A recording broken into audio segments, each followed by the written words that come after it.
In this video, I'm going to show you what you need to do to figure out whether or not your ads are working or not. If you've tried to run ads in the past, or maybe you're running ads right now and you're new to running ads, whether that's on YouTube or Facebook or Google or wherever you're running ads, it's kind of nerve-wracking at the beginning because you set all this stuff up and then you push play, like you get it running, and the ad gets approved and you see the numbers ticking up like you're spending money on this thing. But the question is it actually working? Is it actually getting you the results that you want to be getting? And it's kind of difficult to figure that out. And a lot of people will give up on ads that may actually be working because they don't understand how to figure out whether or not they're working. Now, there's basically let's say three scenarios that we want to avoid here. Scenario number one we want to avoid is you're just sitting there kind of freaking out and you have no idea what to look for. You just have no idea whether it's working or not. Scenario number two is that let's say, for the example I'm going to use in this video, let's say that you have a high ticket offer. Let's say you sell a product or service that you sell for $10,000. And scenario number two is you spend $50 in ad spend, you don't get any new clients, and so you say, oh, it's not working, and you shut it off. That's pretty silly, right? Because you spend only $50 and you already give up after $50 when just one sale would make you $10,000 in return. So that would be really, really early to give up. Now the flip side of that, the opposite of that, is that you feel like you have to spend the full $10,000 to see if it's working. You have no idea whether or not it's working until you spend an entire $10,000, and at that point, that's the only time that you judge. Well, the problem there is you're gambling $10,000. Maybe it works or maybe it doesn't. What I'm going to show you how to do is how to know whether, or at least have to have signals of whether or not it's working before you've spent a large amount of money. Whenever you're running ads, there is a bit of chance involved. There is a bit of a gamble. You never know because it's what other people respond to. Ultimately, it's other human beings, and you can't control what other people are going to do. So there's always some element of unpredictability there because you're dealing with other human beings. But you don't have to make big gambles. You can make small gambles and figure out, okay, is it trending in the right direction? And based on that, you can figure out whether or not to cut it off early or to keep letting it run and see what happens. Now, the first thing you want to do, and this is really, really important, is to know what your target numbers are. So you want to set your projections. You want to set your numbers of what you can conceivably spend.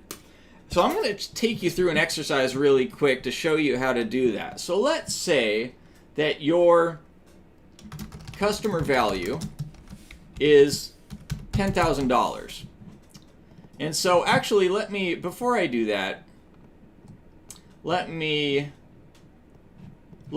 lay out what your funnel looks like. Now this is going to be different for different businesses with different funnels. And if you don't know what a funnel is, I just mean a sales process. What is the process that people go through on the way to becoming your customer? So for example, let's say you have an ad, your ad goes to an opt-in page where the person gives you their name and email address, and then they go to a VSL page which says, hey, click here to apply and book a call with me. They go to an application, then they go to book a call, and then you sell on the call itself. You sell the product on the call itself. And let me actually make this a little bigger so you guys can see this. This is kind of small. If I can figure out how. There we go. Okay, so our customer value is $10,000. That's the price of our product, $10,000. Then what we want to kind of work backwards to see how much we're willing to spend at every part of this. So in order to make a profit, you have to spend less than $10,000 on ads in order to make a profit, right? If you spend $9,000 on ads and you get $10,000, you make a $1,000 profit, right? If you spend $5,000 on ads for a $10,000 income, what's the word? For a $10,000 sale, then you've made $5,000 in profit. And this customer value, by the way, should be the money that you get to keep. So if you sell diamond rings, for example, and you sell it for $10,000, but you got to pay $5,000 to your supplier, then your customer value is really only $5,000. Even though they're giving you $10,000, you only get to keep $5,000, so you'd want to write $5,000 here. Now you want to say, what is your conversion rate? That is, of the people that book a call with you and talk to you, what percentage of those become a customer? What percentage of those buy your offer? And then this could be, by the way, if you have these numbers, if you actually have data on the calls that you've done in the past, you can calculate what has been your conversion rate. If you've taken, let's say, taken 100 calls in the past and 20 of them became clients, 20 of them bought, then your conversion rate is 20%. If you don't know your numbers here, then it's helpful to know just kind of industry standards, industry benchmarks. For high-ticket coaching and consulting, generally 20% is the benchmark for your conversion rate. So from there, you can get your cost per call. That would just be $10,000 times 20%. So $2,000. What that means is you can afford to pay up to $2,000 in ad spend in order to make a $10,000 sale. So what you've just done here, just this part alone, you've already given yourself a little bit earlier guidance than you would have had. Previously, you would have had to spend $10,000 on ads just to know if you could make a sale or not. Well, now, you only have to spend $2,000 on ads to know if you book a call or not. If you can't book a call for $2,000, then your chances are you're not going to be able to make money, like your ads are not working. If you can book a call for $1,000, then it looks like your ads are working. Right? Because if you could, these are the break-even numbers, by the way. That $2,000, you don't want to spend $2,000 cost per call. That's just the maximum amount that you could spend. If you spend exactly $2,000 per call, your conversion rate is 20%, you're going to spend $10,000 and you're going to make $10,000, so you're going to make exactly zero in profit. Obviously, you don't want to make zero in profit, so the whole point is to come below this number. If your ads are getting a cost per call of less than $2,000, then that's when you're in profitability territory. Okay, and by the way, if you're not sure how to track this, I'm going to get into that a little bit later in this session. So, cost per call. Now we want to know show rate. Of the people who book a call, how many of them will actually show up? Industry standard is about, it varies based on what kind of product you have, but let's say it's a B2B product, then 75% show rate is reasonable. If it's a B2C B2C, like business to consumer, you're selling to the general public, then it's probably going to be a little less than that. But let's say this is a B2B offer, 75% show rate's pretty normal. Now you're going to want to know, in fact, this is going to be your cost per showed call. Now you're going to want to know your cost per booked call. How much can you spend per a booked call, understanding that not 100% of booked calls are going to show up. So that is just going to be 2,000 times 75%. So you can afford to spend $1,500 to get a booked call. If your ads are getting you booked calls for less than $1,500, then that means that you're in profitability territory. Okay, the next part of this is call book rate. Of the people that, and I'm going to just kind of lump application and call book together. You could separate those out into two steps if you want, but in my experience, the vast majority of people that will apply will also book a call. So I just do call book rate. And plus, part of the point of an application, and I've done videos on this, you can go check out on my channel. The point of an application is to filter out the low quality leads. Like the people that you don't want booking on your calendar. So the number of applications is actually not really important, because you don't want to maximize the number of applications that are booking calls. Like, the whole point of the application is as a filter to keep people that are unqualified from booking a call. So I'm just going to kind of lump the book, call, and application together. So let's say of the people who are leads, right, the people that opt in, what percentage of them book a call? Generally, this is between 5 and 10% is kind of industry standard. I'll just put 7%, put it kind of somewhere in the middle there. Let's say our call, and again, like, if you have the actual numbers, put in the actual numbers. If you don't have the actual numbers, then you can use benchmarks. So what that means is cost per lead. If you can pay $1,500 per booked call, and 7% of leads become booked calls, then what that means is how much you can afford to cost per lead is how much you can afford to pay per lead is this number, the cost per booked call allowance, times your call book rate, which is now you can spend $105 per lead. Now this is really like, now we're really getting into the nitty gritty here. So I can spend $105 on my ads and see, how many leads did I get for $105? If I got exactly one lead for $105, I'm at break even. If I got 2 leads for $105, then I'm basically I'm on track to get a 2x return on my investment.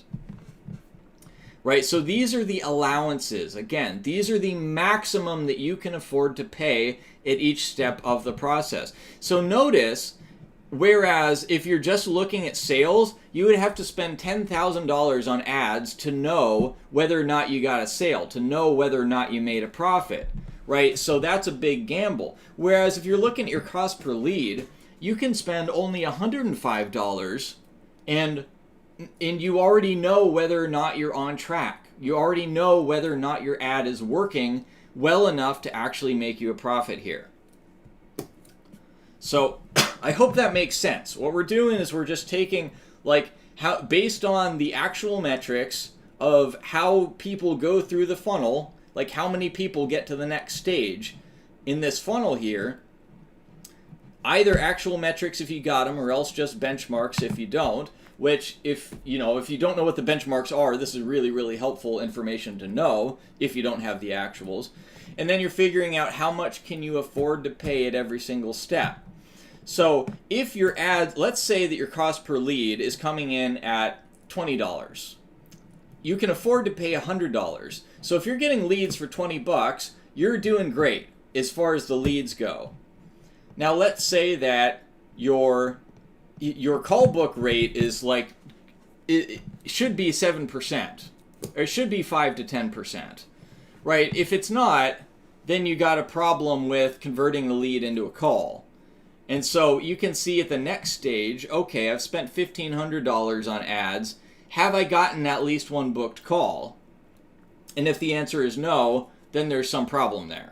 Right, so you get indicators much earlier than when you have to pay the full $10,000. So that's how to do the projections. That's how to know whether or not you're on track, or at least how to know what your targets are, like to know what you're going for. The next part that is like super important is that you have to set up tracking. You have to be able to know what is your actual cost per lead that you're paying. And you have to know, like, what is your cost per booked call that you're paying. Some people will run ads, and they'll just, like, run ads directly to their website. And so they have people that are clicking, and they're saying, oh, I got 100 clicks last month to my website from the ads, and I got 5 clients from my website. Well, do you know that the clients from your website are coming from the ads? Or are they coming from your YouTube channel, your blog? Are they people just searching in Google and finding your website? Are they coming from the business cards that you're handing out that has your website listed? Are they coming from prior clients? Like, there's a million different ways that people could find your website. And if you're getting clients from your website and you don't know where they're coming from, well, then you can't figure out whether or not your ads are working. Because you could have gotten all 5 of those clients from somewhere other than your ads. So it's really important that you set this up so that you know where people are coming from. Now, the way that I do this is using a system called Kartra, which is basically like an all-in-one marketing system. There's other ones that are similar to it. There's one called High Level. There's one called ClickFunnels. I prefer Kartra. If you're interested, just go to chrisshoup.com/Kartra. That's my affiliate link. I get paid a little bit if you sign up for a paid membership. But if you go through my link, you'll get a 14-day trial and get to try it out. What I do through Kartra is I create an opt-in page in Kartra, which asks for the person's name, email address, and sometimes phone number, depending on how I want to follow up. And it will basically register that person in the system, and then everything else, pretty much, except for the book a call funnel, everything else, the VSL page and the application and the sale itself, they're all integrated into Kartra. So Kartra is keeping track. And I can see in Kartra what form, like what opt-in page did the person come from. So let's say the person books a call. I can go in Kartra and say, okay, where did this person come from? Oh, they came from this opt-in page, and I can set like a particular opt-in page with a particular ad, or a particular form with a particular ad. So I know exactly where everybody came from. That way, I can say, okay, of the people that came in through this page, let's say I got 100 people last month that came in through this page, and 5 of them booked a call, and 2 of them bought my product. Well, then I can look and I can figure out exactly what all of these, how it compares to all of these numbers.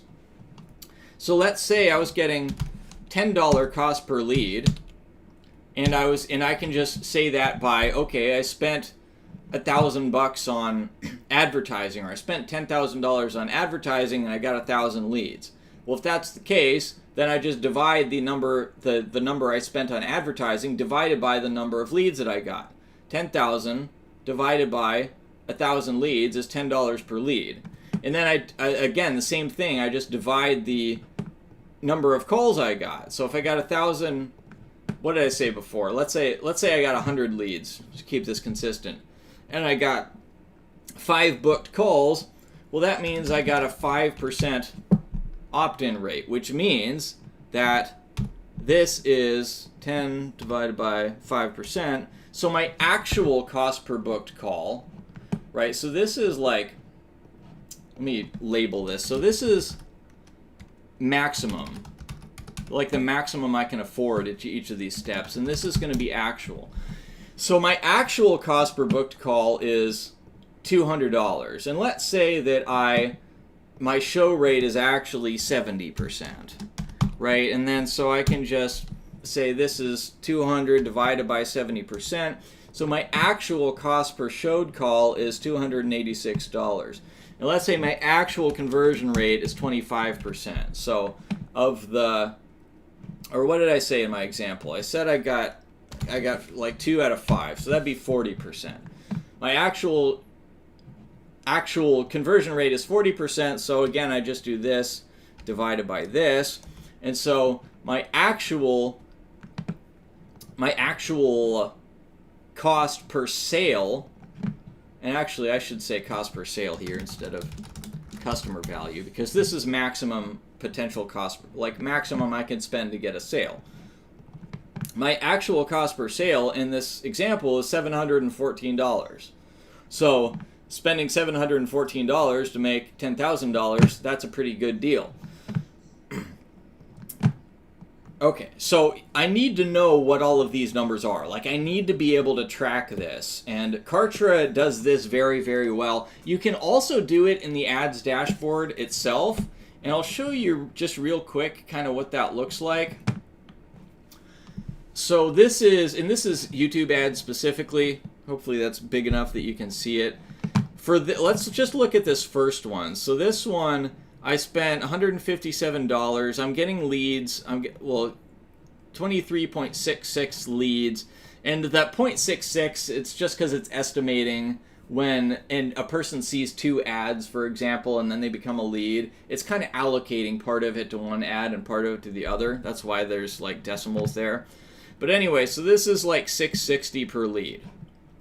So I can go and look at here and say, okay, is 660, is that less than 105? Yeah, that's pretty much less than 105, so that's good. And then I can go look in my Kartra and see what's my actual call book rate, etc. And you can kind of see that in the dashboard. Like right here, I got a call booked for this one. So here I paid $78 about for this ad, and I got 10 leads.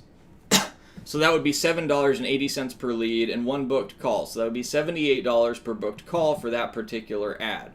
$78 per booked call is a heck of a lot lower than $1,500, right? So I'm well within my profitability margin here. That's how that works. So you want to be keeping track of that. I recommend that you keep track of it all on the same spreadsheet. So you have, because another thing too that you got to keep in mind is these numbers here in the ads dashboard, they're not perfect. They're based on cookies, which a lot of people have ad blockers and stuff. So these numbers are not totally accurate. They're pretty decent. I find that it catches most conversions, probably like 80% of conversions, but they're not perfect. What is perfect is the number that's in your Kartra or the number that's in your CRM system. That's going to give you much better numbers than the numbers that you get here. So I like to keep a spreadsheet where I show the ad spend numbers that comes from the ads dashboard. So this number is correct. Like this number is definitely accurate. And then the conversion numbers I pull from Kartra because Kartra is going to be more accurate there. And then I compare them and then I find what is my actual accurate cost per lead and my call book rate and my cost per booked call, etc. You can just set up a spreadsheet that just does all that calculation for you automatically, which is what I do. Okay, now one more little consideration here is also lead time. This is something that I think kind of messes up a lot of people. A lot of people forget about this. But the truth is that depending on your business type, a lot of times you'll get somebody to become a lead that will eventually buy from you. So for example, I just got a new client last week that had been following me for like a year.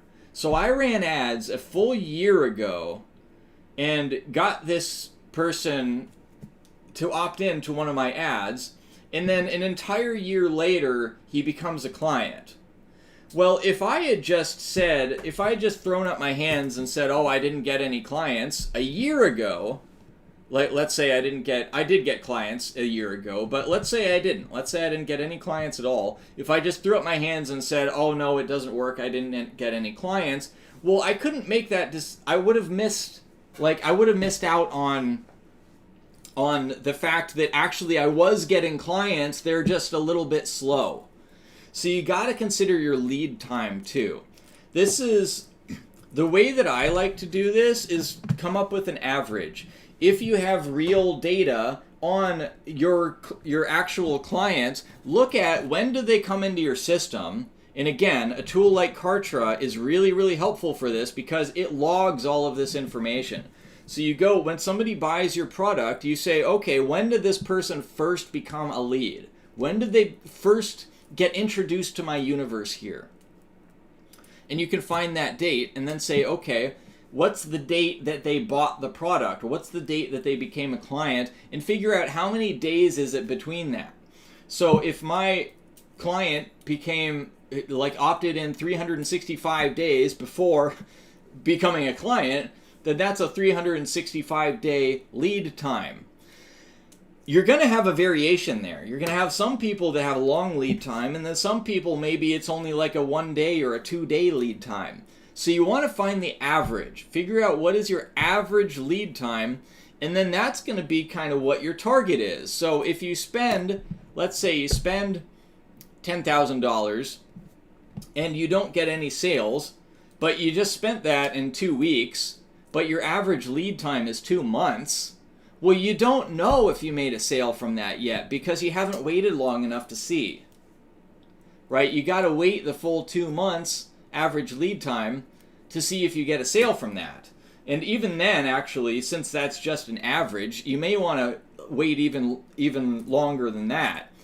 But again, like, these numbers are very helpful along the way. If you're spending $200 in order to get a lead, then you're kind of in a bad way, right? Like, you're already, you can tell already that your ad is not working very well.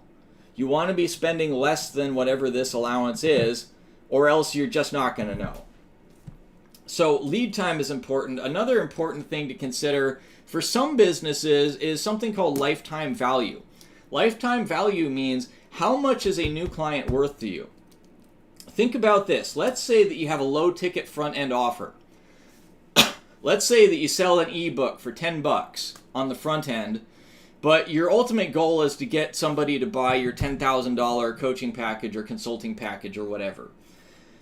Well, let's say you spend $20 in order to get somebody to buy your $10 ebook. Well, that looks like a loss, right? But if, let's say, 5% of those people that bought the ebook end up buying the $10,000 consulting offer, well, then the total value of an average customer just got way bigger. It's not just the $10,000 or the $10 rather that they spent on the ebook. It's the $10 plus the chance that they buy your big thing. So maybe it actually makes sense for you to spend $20 to get a $10 customer because there's a good chance that $10 customer will turn into a $10,000 client. If that makes sense. So you want to consider what is your lifetime value. Now you might also have like cross-sells and upsells. You might have, if you have, somebody in the comments just mentioned drop shipping. If you do drop shipping, well, let's say you sell some trinket for $20, but then the person likes it so much that 2 weeks later they come back and buy something else for $50, and then later they come back and buy something else for $50. You want to try to figure out, of the people that buy something, how much over their lifetime do they ultimately buy? Like, add everything that person buys, how much do they buy over their lifetime? If you have something that is a recurring revenue product, so you have a membership or you have a subscription model where they pay you, let's say, $100 a month. Well, you make the sale and you make $100. Okay, but how many months are they going to stay? You want to know, you want to figure that out. Like, what's the average time that the person stays? If the average person stays for 10 months and they're spending $100 a month, then their lifetime value is $1,000. You don't want to just look at the first payment. You want to look at the entire lifetime value. And so that's really what you ought to put in here on cost per sale, right? That's the lifetime value of the client. I'm using the example of a high ticket coaching or consulting or agency package here. But if you have a different type of business, you want your lifetime value of a customer. That's what you want to be here. Otherwise, if, let's say, you're selling a thing that costs $100 a month and your average person stays for 10 months, well, if you have to spend $200 in ad spend to get a sale, well, it looks, on the front end, it looks like it's not profitable because you're spending $200 and you're only making $100 right away, but over time you're actually making $1,000. So even though it looks unprofitable, if you consider the numbers, it's actually very profitable. You're spending $200 to make $1,000. That's a 5x return on your ad spend. That's pretty good. It's unprofitable if you only look at the immediate snapshot. So you got to consider over time. And the way that you do that is just to average over all of your clients, how much are they worth? So you're not going to have every client stays for exactly 10 months, right? You're going to have some that only stay for 1 month and then they leave, and you're going to have others that stay for 3 years. So you got to average how long the person stays, how much they're worth to you, because that lets you know how much you can spend to get a client. So give that a try, and like if you're running ads, this is the way to do it. If you don't do it like this, you're just going to be flying blind, and you're probably going to make really bad decisions. And you're probably going to end up shutting off ads that don't work, or that do work rather, and letting ads that don't work run way longer than they ought to.